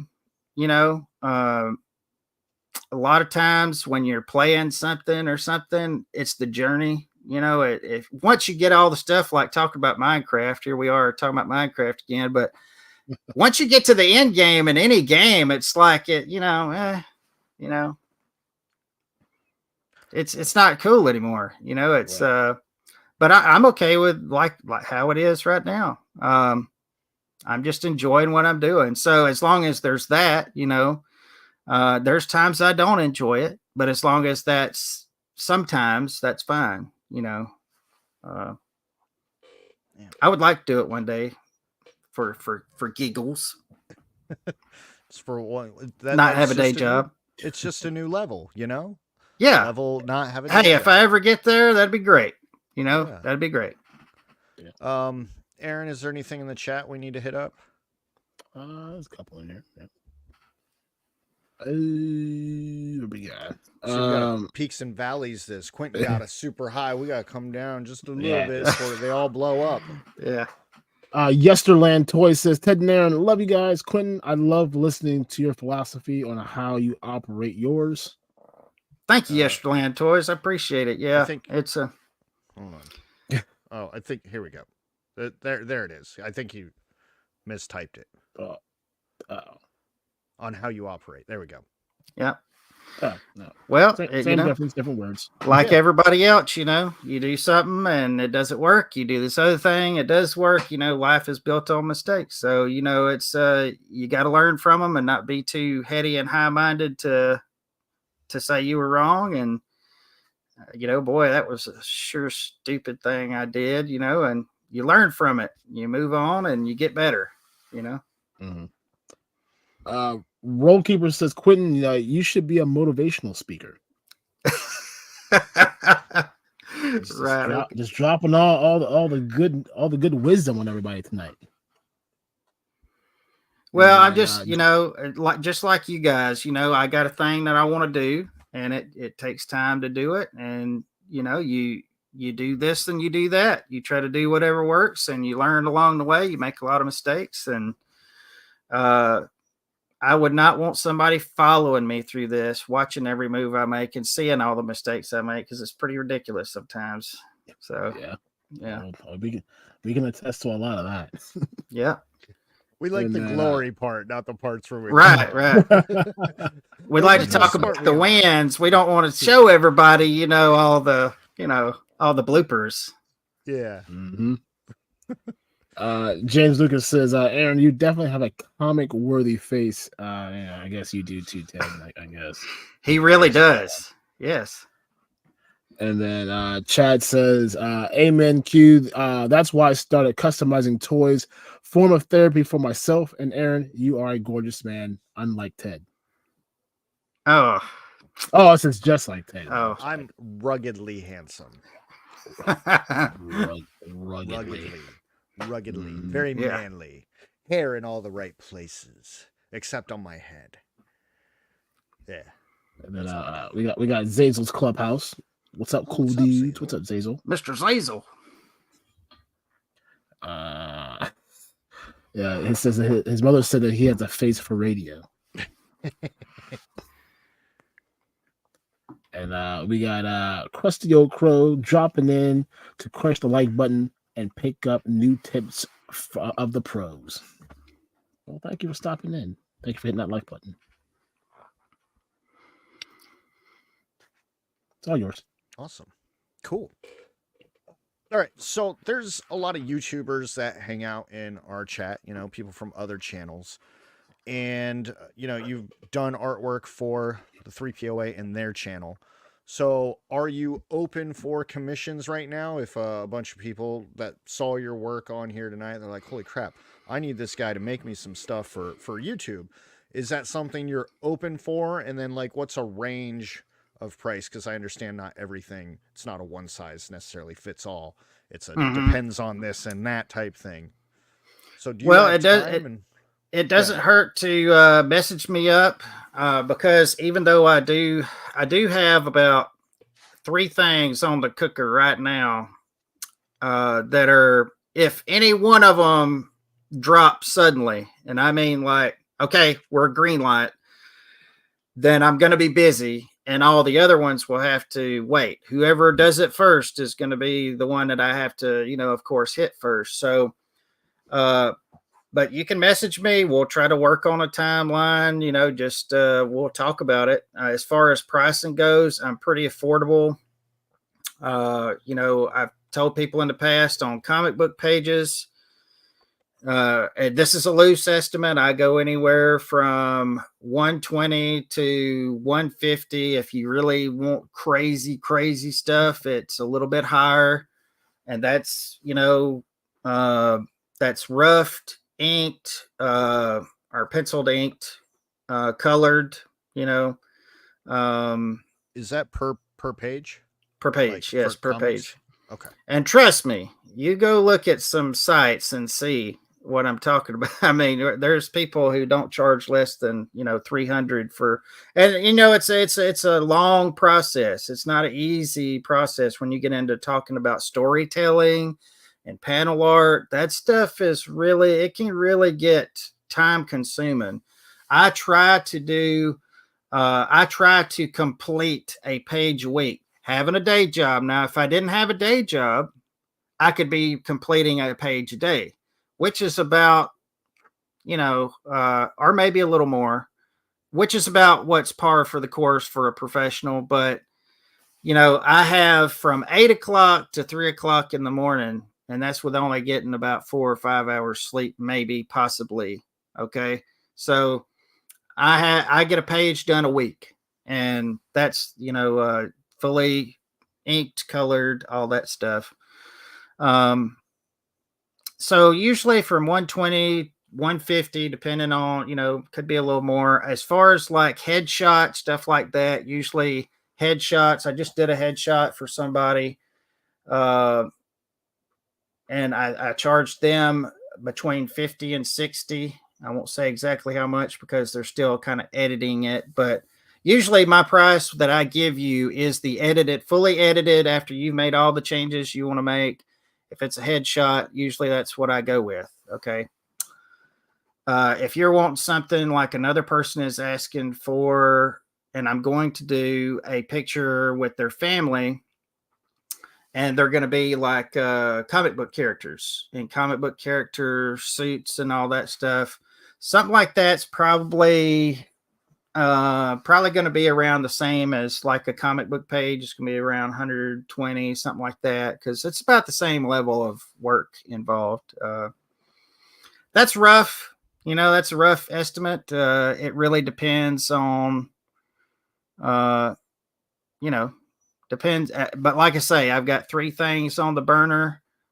If you message me, then it just depends on how the timing goes, because my first priority is the toy packaging and stuff like that. And I do the commissions on the side. So, and of course I'm working on something else sequential wise that, is that I will be doing along with the toy packaging, because I want to get that out to the public. So So we'll try to work it out. We'll try to work out time frames and all that. It depends on how long you're willing to wait. That is wild. I also feel like you're going to be a lot busier soon because I don't know. I don't see how people in this chat aren't going to want to hit you up. We want to hit you up, so we'll be knocking on your door. We're also very patient, and we don't ever know what day it is. So, well, absolutely, I do it all. I don't just do comics and toy packaging. I do YouTube channel graphics. I do logos. I specialize in all that stuff: t-shirt, promotional stuff, stickers. So I do it all. Awesome. Being an artist, you have to be versatile because you never know. Yeah, I'm glad this is not like where all of my income comes from is freelancing, because if it was, I mean, I'd be selling y'all hard. I'd be like, man, we got this deal here today. You could get 5 caricatures for $50. Yeah. I don't know if I'd want to be doing that. Sign me up for 2. Yeah. So the freelance money is just money to buy more Action Force figures. Actually, right? That's what it has become. Yes, it's been yeah. Bobby writes you a check and you say, no. Yeah. Take that back. I got to get them figs. We have learned that Bobby is really good at taking money. Like, yeah. You just call him. He will stop what he's doing. He will stop what you give me money. Okay, let's go. Let's talk. Yeah. Oh man. Aaron, couple things in the chat. Do we want to hit that? Yeah. First one we got is from I just lost it. Here, I can restart. There you go. Oh, there it is. Okay. HEC saying, knowing what I know about comic artists and layouts, a page a week with a day job is pretty damn impressive. Well, I have been fortunate enough, again, another thing with this day job, having to work in a production setting, because this is a national company I work for. We have a scoreboard, okay? And like they record how many designs that you do a day on your schedule, and you have to have your schedule done before you can leave, okay? So if they give you 5, 10 custom art, it's got to be done before you can go. And sometimes it's heavy, sometimes it's lighter. And then they have extra designs that they have that you have to do. Anyway, what I'm getting to, commercial art, production art, it's got to go fast, okay? You ask one of them cats, they'll tell you, you need to speed up. You need to speed up. They're never going to tell you, hey, man, slow down, cool it, take it easy. There ain't going to be none of that, okay? They're going to always be on you to be faster. So that kind of mentality is what I go into with the comics, whereas normally people don't have that kind of production commercial background. So they kind of, I'll get to it when I get a chance. Now, I'm not saying all of them. I'm not saying that at all, but I'm just saying, I live in a fast-paced art world. And whenever I take it over into the comics and stuff, it's fast-paced. I try to get things done and out of the way fast as possible. So I really appreciate that. I work hard too. You need to call my work and you need to tell them I'm fast. Tell them I am fast. We're sending letters tonight. Post addresses, telephone numbers, boss's email. Right. We got you covered. Yeah. And then last one I got is another generous super chat from It's Chad. Thank you. Or that's from Adam. Yeah, it's from Adam. Well, you said from Chad. Oh yeah, you were looking at the other ones. I was. It says I have before and I will again subside a promo for the hella dope guys. Let's split it. Yeah. We'll I'll have my guys talk to his guys and we'll talk business. We'll talk with guys. Yes. We'll talk with guys.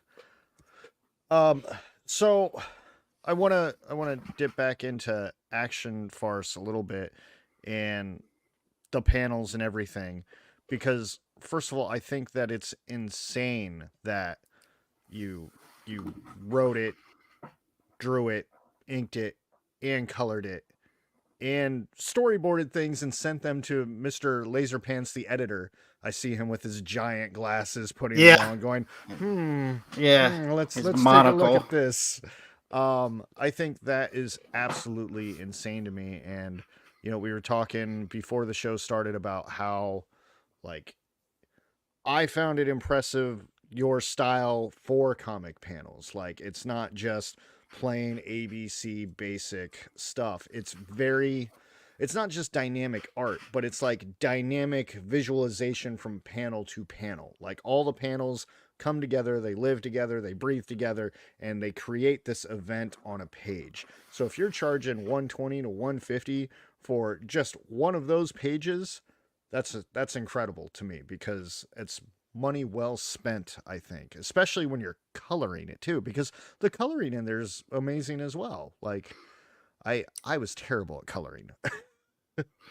Well, I'll tell you, and this is just I used to go fully rendered on colors, used to paint all of the colors, but now what I do is I do what's called, and those who are familiar in the chat, they'll know it's called flatting. You make everything the color that it is, like their chest plates, their uniforms, their skin. You do all that, and I've got a speed way of doing it, and I use it for Action Force. You do all the flats, and then you go back and you do another layer that is for the shadows, and you do all of the shadows that you're going to do, and it's like a cell shading, cartoon type cell shading. And then you have another layer, which is the highlights, and you go through and you do all the highlights. And that is the speed way that I do it, and I've got it down to where it's like a system, so that's one of the ways that I'm able to speed through it. I try to cut corners where I can, and I always take extra time on the faces, the parts that I know that people are going to be looking at. There's some stuff, and if you look at even your oldest comic books, guys, you're going to see where artists were cutting corners, inkers were cutting corners to try to get the book out, because they were putting out a book a month, with everything, working on multiple books, each of these artists, trying to get all these books out. So, yeah. Awesome. I have a system. You have to work out a system. I don't know. Go ahead. I was going to say, I was just very impressed with the pages in general. Like, I think it's a unique style. I might be wrong about that. You might be like, "Oh, I just ripped that off of some guy," but I just traced it out. It's all, yeah. Like, no. I found it to be very refreshing as I'm not as much of a comic book reader as I used to be, because of the whole time thing. But if I can take an hour, that's something I can do in an hour, right? I can read a comic book or two in an hour and move on with my life. But I don't know, dynamic pages like that, it really wowed me. I am a lover of movies and a lover of I have a cinematic kind of eye. So, like, man, when I look at these old 90s comics and even some of the ones today, and I see all the panels doing all this other stuff and this crazy stuff, I love that. But it is hard to do. It's hard to learn and learn it well enough to be able to pull that out anytime you want it. And then I started doing it whenever I was doing some of my earlier comics, and I would show it to people. And a lot of people, they couldn't follow it. That is one thing that I think modern comic book people get lost on, is that new people that don't follow comics, they don't know how to read comics. So and this is not a dig on my wife, but she's never been a comic reader. If she can't read it, it's wrong. Okay. That's the way I see it. That other stuff can look all pretty, but if at the end of the day, if a person who has not looked at comics cannot pick it up and follow along and read it and know where to go next, you failed. Okay. So that's why I've always just stuck with that. Once I decided that, I've just started sticking with the cinematic, mostly widescreen. Sometimes I chop it up for certain scenes, and do the tall boxes. But I try to keep it cinematic, and I try to keep it easy for everybody. Another thing that a lot of people had mentioned about this comic was they really liked how that different people who were speaking had their own color balloons.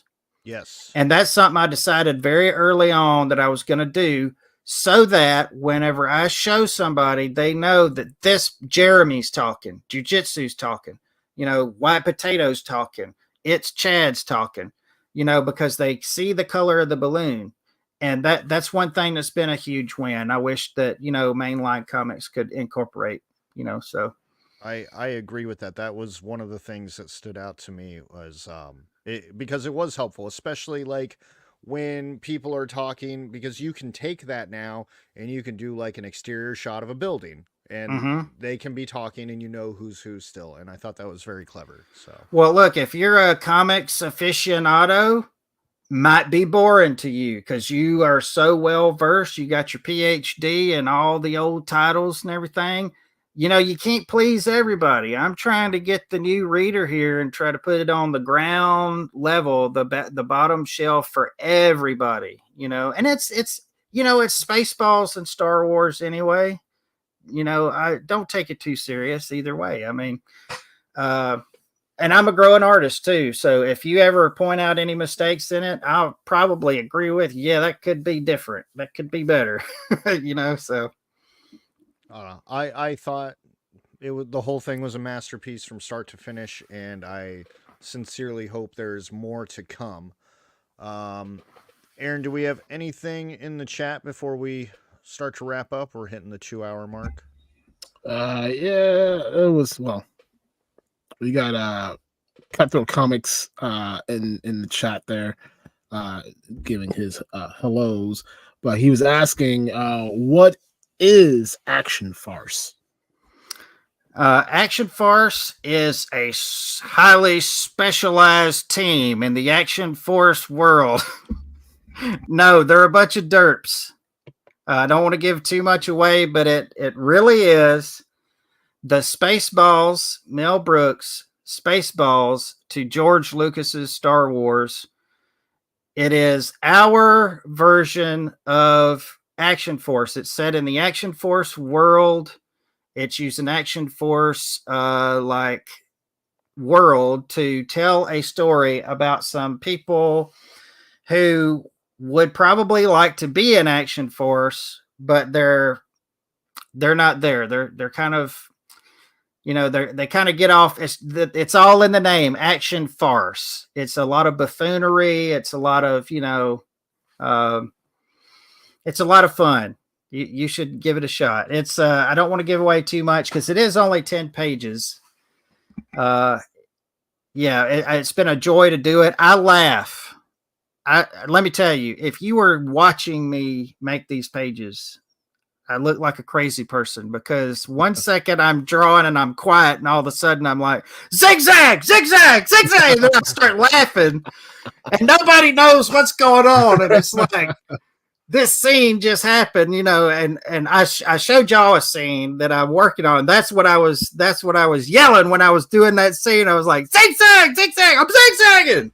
Anyway, it is Spaceballs to Star Wars. It's Action Farce to Action Force. And I've tried to be respectful to the original creation. I don't try to poke too much, and we don't get political. We don't do any of that mess. Okay.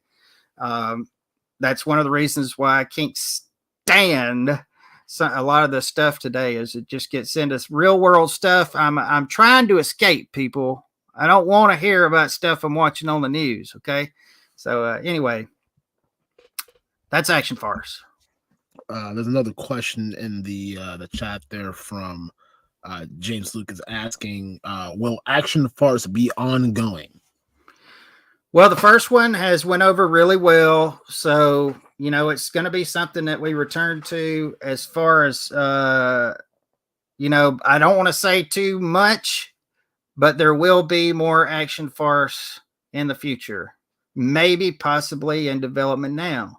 But, I will say this as well, that, as long as people keep on getting a hold of it and they read it and they like it and the response is good, it'll keep on going. But if it's like, it's one of those things where you will not see this in print unless it gets a huge following behind it, because one of the things, out of respect to to Bobby Vela, was, look, that doesn't have to be printed or any of that stuff. One of the deals that Mel Brooks made with George Lucas, and one of the conditions that George Lucas had, is no merchandising.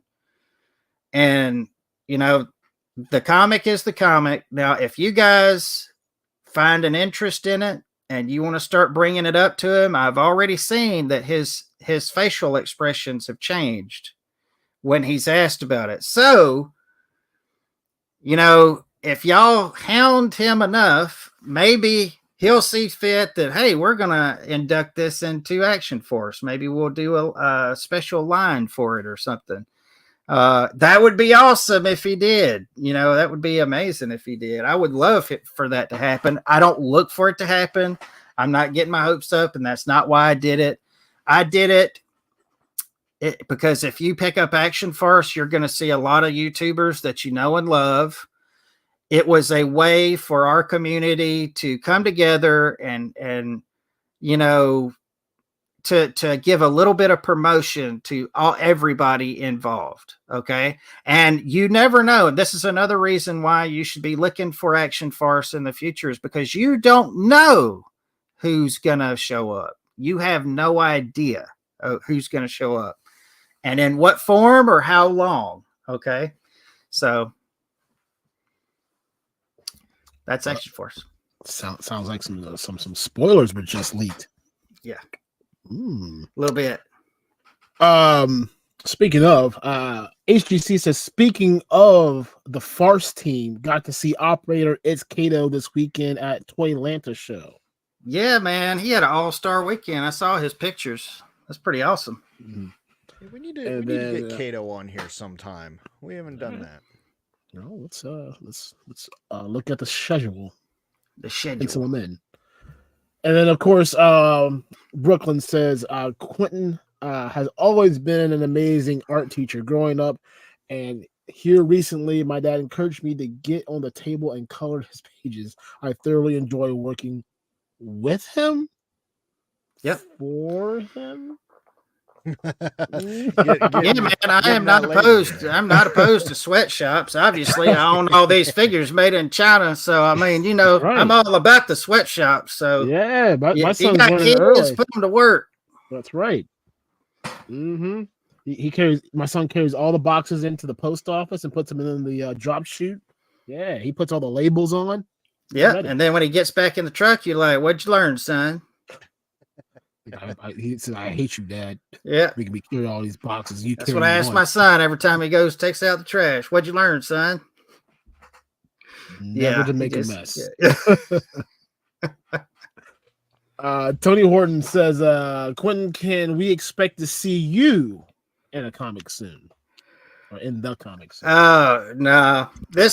I'm not a YouTuber. I've tried to, that is one rule so far that I've tried to stick to. Now, if I ever start my own YouTube channel, who knows, maybe. I was telling the guys today I was going to start a YouTube channel, and I was going to call it like Laser Pencils Collection. Totally original name, just kind of chop all their names together, and maybe I can get views just off of them, so if I ever do a channel, maybe, but this is people that everybody sees and everybody likes, and it's a promotional thing for channels that we like, some that are growing, some that are already kind of grown, but it doesn't hurt to kind of get them in. But I just like to involve as many people as I can. But mostly YouTubers, for now anyway. So I don't see myself ever being in it, though. That's maybe eventually, who knows? We'll see. Maybe I'll get blown up somewhere. You gotta Stan Lee yourself in there, Right. Like be the guy sitting on like the bench at a bus stop, or like the master of cameos, the master of self-promotion. Yeah, exactly. Just a little something. Just hey, I'm just here. I'm just here. I ain't doing nothing. I'll tell you what. Anytime you see an extra with his shield down and he gets blown up, that's probably me. There you go. Love it.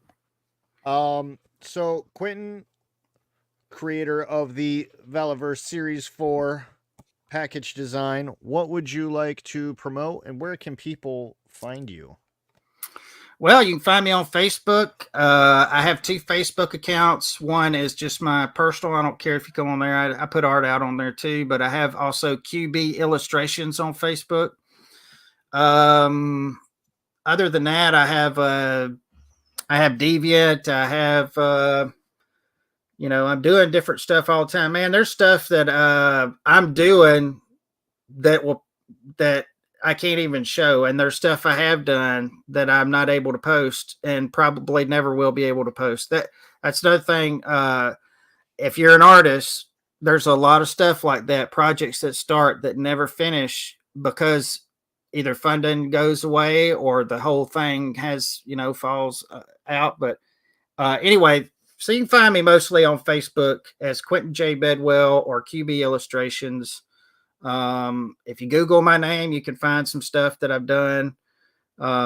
Approbation Comics, College Girls or versus Zombies. That's an old one.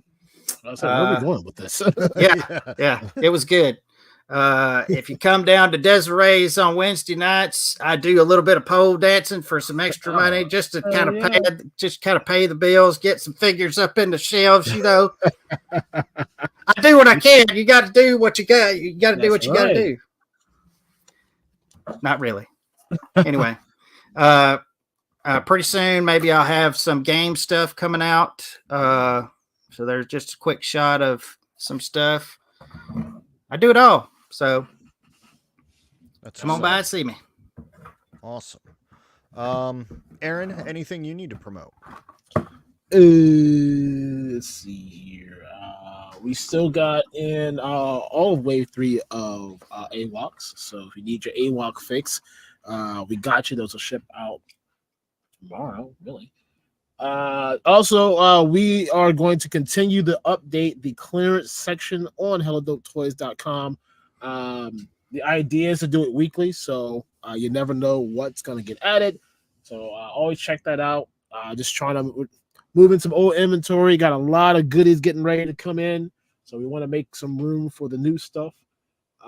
Also, Jada Toys Ken will be landing this Tuesday. So anyone who's gotten Ken, those will be packaged up and ready to go on Wednesday morning, along with a couple G.I. Joes and some Wolverines. So I'll be prepared to see a lot of shipping notifications going out this week and early the following week based on current shipping things. So, yeah. The things, it's ships. The things. Yeah. The things. That all you got, Aaron? That's all I got. All right, so I believe it's 3 weeks away. We will be hanging out with Yakking with Yukon at 7 p.m. Eastern before we go live. I believe that's April 14th. I need to check my calendar. It was so far away, I just never assumed it would come, and then here it is, time creeping up on me again. Next Sunday is Easter. We will be live. You should all come hang out with us as we welcome Duarte Studios to hang and chat for a little bit. Look at us. We're doing the guest thing again. Isn't that That's awesome. Yeah. Outside of that, hey, if you like this show, subscribe to the channel. We're those losers that have been doing this for like almost 2 years now and still haven't hit 1,000. At least leave a like and maybe come back later and make a comment and be like, man, I really enjoyed listening to that Quinton guy drop that fucking wisdom, man. That was hella dope. And we'll give it a little heart and be like, yeah, it was. Follow us on Instagram or Facebook or TikTok or X. Or wherever the fuck we are. I don't know. Go Google it, I guess. We're on all the things. We're fucking everywhere. Yeah, and just show some love. If you can't afford to buy a toy, that's okay. Go look at our pretty website anyway and tell a friend. Give somebody some FOMO. The gift of FOMO. Like, oh, Dad, did you see this hot shit at hellodopetoys.com? You should totally get that, dog. That should be you, friend.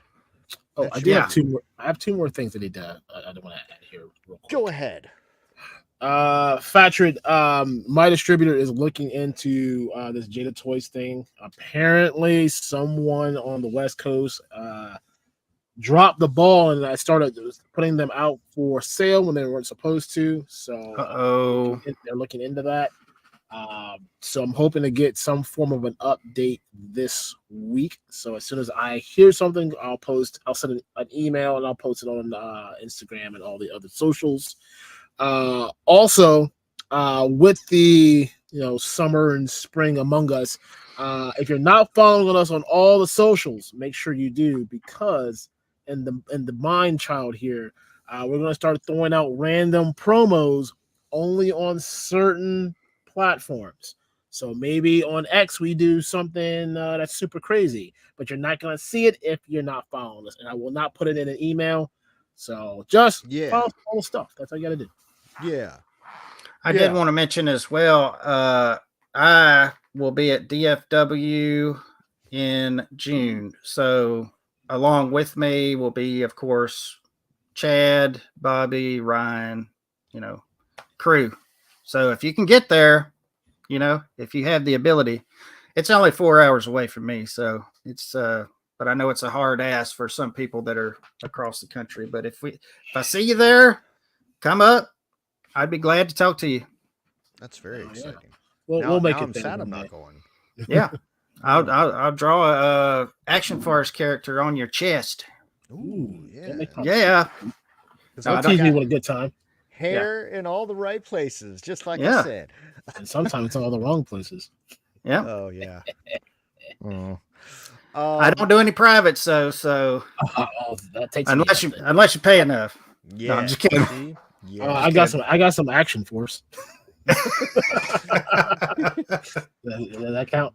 Yeah, got some of them Action Force figures, man. Come on. Quinton, it has been an absolute delight having you on tonight. I appreciate you taking time. Thank to you. Come hang out with us. It's been an honor. And really excited. If you got a few minutes after the show, we would love to chat, but we don't want to keep you all night. If you got to run, that's okay. But thank you for hanging out with us, and thank you everyone for watching. Thank you guys. Go follow Quinton on the social medias, okay? And go send him money. Give him money. Give him money. He needs to buy more Action Force figures. I need more figures. Yeah. All right, guys. Duarte Studios next week. I will see you all on Easter. Bye. Bye.